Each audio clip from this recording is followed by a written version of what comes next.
Hello students, good morning. आज की class का टॉपिक है जेनेटिक मटेरियल डीएनए, जो कि हमारे बीएससी बीएड सेकेंड सेमेस्टर के सिलेबस में और एमएससी के सिलेबस में टॉपिक दिया गया है, जो बहुत महत्वपूर्ण टॉपिक है।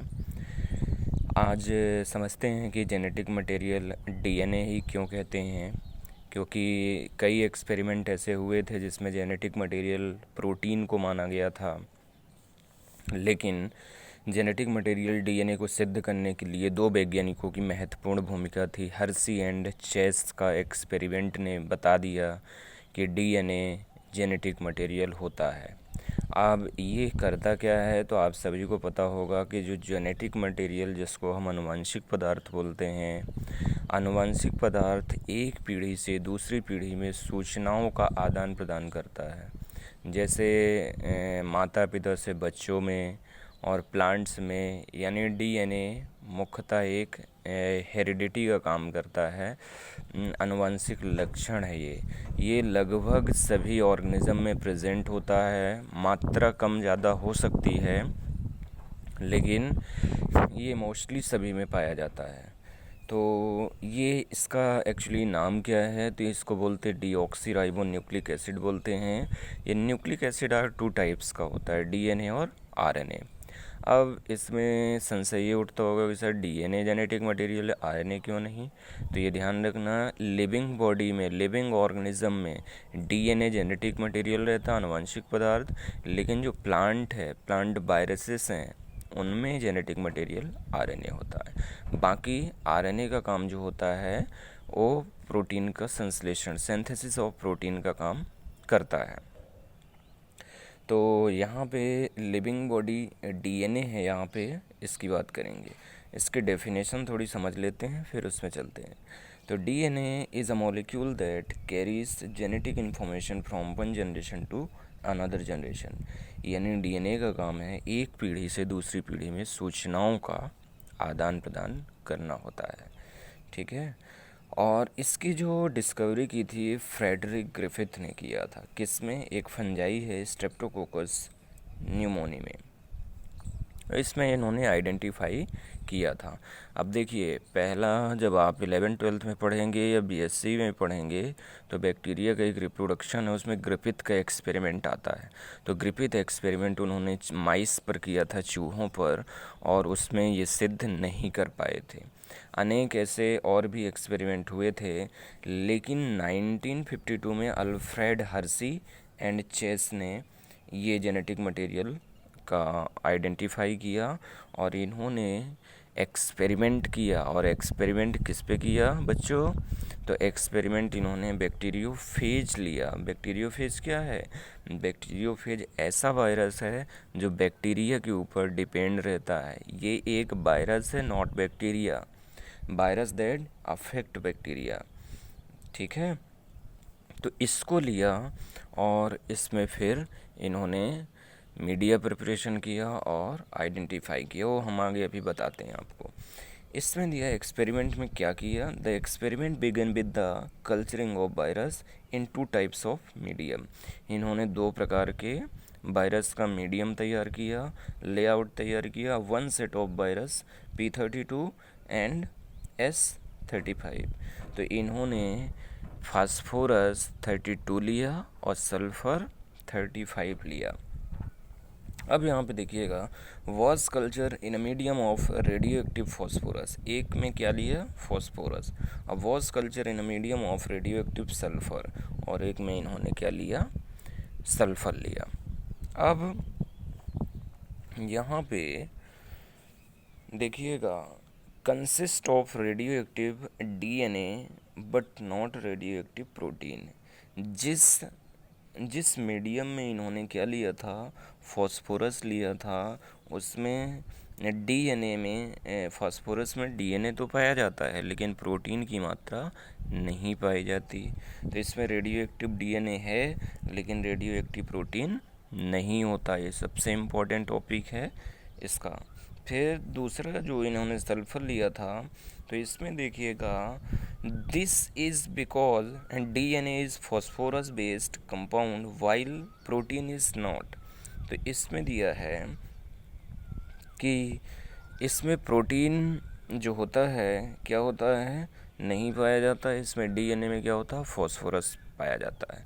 लेकिन सल्फर वाला जो इसका मीडियम था, तो इसमें दिया consist of radio active protein but not radio active DNA. यानी सल्फर में क्या पाया जाता है, प्रोटीन तो पाया जाता है लेकिन इसमें डीएनए नहीं पाया जाता। ये आपको ध्यान रखना है। तो इन्होंने एक्सपेरिमेंट को एक्सप्लेन करते हुए इन्होंने, देखिएगा यहाँ पे ये क्या है, तो ये आप सभी को पता होगा कि ये यही इसी वायरस की बात हो रही थी जिसको बोलते हैं बैक्टीरियोफेज। एक इसमें लिया मीडियम में क्या लिया, S35, और एक में क्या लिया, P32, फॉस्फोरस 32 लिया और सल्फर 32। अब यहाँ पे देखिए ये एक प्रकार का वायरस है और इस वायरस को हम किस पे इन्फेक्ट कराएंगे, तो हम ये करवाएंगे नॉर्मल जो बैक्टीरियल सेल हैं उसमें हम इसको इन्फेक्ट कराएंगे। बैक्टीरियल सेल किसके लिया है, तो ई कोलाई लिया, एस्चेरिया कोलाई जिसको आप बोलते हैं। ये क्या है, ये वायरस है, ये नॉर्मल सेल है। इसको हम इसमें इन्फेक्ट कराएंगे और पता करेंगे कि आगे ये सूचनाओं का आदान प्रदान कैसे होता है। तो देखिए हर्शी एंड चेस ने 3 स्टेप में एक्सपेरिमेंट किया था। पहला इन्होंने इन्फेक्शन करवाया और दूसरा इन्होंने क्या किया, ब्लेंडिंग अनावरण। इनको अलग अलग करने के लिए, मिक्स करने के लिए इन्होंने क्या किया, इसको ब्लेंडिंग पोजीशन किया, यानी मूव कराया पूरे उसको, अपने मीडियम को। और थर्ड में सेंट्रीफ्यूगेशन में सेपरेशन कर दिया, अलग अलग कर दिया। बैक्टीरियल सेल अलग हो गई और वायरस सेल अलग हो गई। अब देखिएगा यहाँ पे जब सल्फ़र वाले में देखते हैं तो यहाँ पे जो जेनेटिक मटेरियल है वो नॉन रेडियो एक्टिव है। यहाँ कलर में देखिएगा ये रेड कलर है और यहाँ पे ब्लू कलर है। लेकिन जो नीचे का प्रोटीन है वो कैसा है, रेडियो एक्टिव है, लेमलेट प्रोटीन है।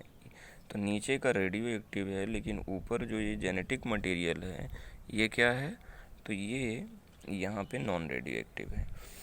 अब यहाँ पे बी वाले में देखिएगा फॉस्फोरस का रेडियो एक्टिव, ये जेनेटिक मटेरियल रेडियो एक्टिव है लेकिन ये जो प्रोटीन की कोट है ये कैसी है, नॉन रेडियो एक्टिव है। तो जब रेडियो एक्टिव यहाँ पे डीएनए होगा तो ये यहाँ पे सेंट्रीफ्यूगेशन के बाद भी इसमें रेडियो एक्टिव ही इसमें लेमुलर डीएनए पाया जाएगा। इसमें देखिएगा ये यहाँ पे हमने ये जब हमने यहाँ पे प्रोटीन कोट में देखा तो देखिएगा ये यहाँ पे बैक्टीरियल सेल में ये टच है वायरस, लेकिन सेकेंड कोड में ये बैक्टीरियल सेल में टच नहीं होता। क्यों, क्योंकि ये प्रोटीन कोट जो इसका रेडियो एक्टिव भाग है वो तो इसमें प्रवेश कर गया लेकिन प्रोटीन वाला कोट नहीं किया, ये नॉन रेडियो एक्टिव है। तो ये यहाँ पे देखिएगा P32 रेडियो एक्टिव धर्मिता जो होती है सेल्स में पाई जाती है। इससे ये सिद्ध होता है कि जेनेटिक मटेरियल सेल में डीएनए गया है, ना कि प्रोटीन। क्यों, क्योंकि इसकी स्पेसिफिक क्या है, कि इसकी विशेषता ये है कि P32 जो फॉस्फोरस होता है उसमें डीएनए तो पाया जाता है लेकिन प्रोटीन नहीं पाया जाता।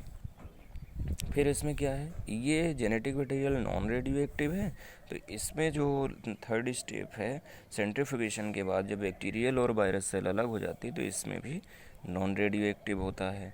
और रेडियो एक्टिव ये नीचे क्या है, प्रोटीन कोड, तो प्रोटीन कोड प्रवेश नहीं करता, इसमें क्या प्रवेश करता है, नॉन रेडियो एक्टिव भाग। तो इसमें रेडियो एक्टिव सेल्स नहीं पाई जाती। तो इसका कहने का मतलब ये है कि जिन बैक्टीरियोफेज में रेडियो एक्टिव फॉस्फोरस P32 में ग्रो कराया गया तो उनके अंदर रेडियो एक्टिव डीएनए पाया गया लेकिन रेडियोधर्मी प्रोटीन नहीं पाया गया, क्योंकि डीएनए में फॉस्फोरस होता है, प्रोटीन नहीं होता। फिर इसी प्रकार जिन बैक्टीरिया को रेडियो एक्टिव सल्फ़र S35 में ग्रो कराया गया तो उनमें रेडियो एक्टिव प्रोटीन पाया गया लेकिन रेडियो एक्टिव डीएनए नहीं पाया गया। तो इससे सिद्ध होता है कि वह बैक्टीरियोफेज जिसमें रेडियो एक्टिव डीएनए पाया जाता है एवं इसे बैक्टीरियल सेल पर अटैक करवाते हैं तो बैक्टीरियल सेल भी रेडियो एक्टिव हो जाती है। क्या हो जाती है? बैक्टीरियल सेल रेडियो एक्टिव हो जाती है। और यदि radio active S35 protein coat वाले बैक्टीरियोफेज को संक्रमित करवाते हैं तो वह सेल नॉन रेडियो एक्टिव हो जाती है। अब जब इसको हम रेडियो एक्टिव वाले भाग को करवाएंगे तो इसमें क्या होगा? कोई इफेक्ट नहीं पड़ेगा, ये नॉन रेडियो एक्टिव ही कहलाएगी। तो प्रोटीन बैक्टीरियल सेल में नहीं पाई जाती, ठीक है, सेल में डीएनए की मात्रा पाई जाती है। इसलिए आप बता सकते हैं कि हर्शी एंड चेस का जो एक्सपेरिमेंट है वो ये सिद्ध करता है कि जेनेटिक मटेरियल डीएनए होता है, ना कि प्रोटीन होता है। और ये एक महत्वपूर्ण टॉपिक था। और जेनेटिक मटेरियल डीएनए क्यों कहते हैं, तो आप ये बताइएगा कि ये सूचनाओं का आदान प्रदान करता है, आनुवंशिक हेरिडिटी है। इसके माध्यम से पेरेंट्स का पता लगा सकते हैं। कोई घटना होती है, जैसे कोई डकैती हो गई, रेप का केस हो गया, तो डीएनए के माध्यम से ही आइडेंटिफाई करते हैं। किसी बच्चे के माँ बाप को पता लगाना हो तो डीएनए ही हम पता कर सकते हैं इसके माध्यम से। ये फॉरेंसिक साइंस की एक बेस्ट टेक्निक है जो हमारी बॉडी में पाई जाती है। इसको हम कभी भी छुटला नहीं सकते, इसलिए इसको आप अच्छे से पढ़िए। और कोई क्वेरी या क्वेश्चन हो तो आप प्लीज़ डिस्कस करें। Thank you so much.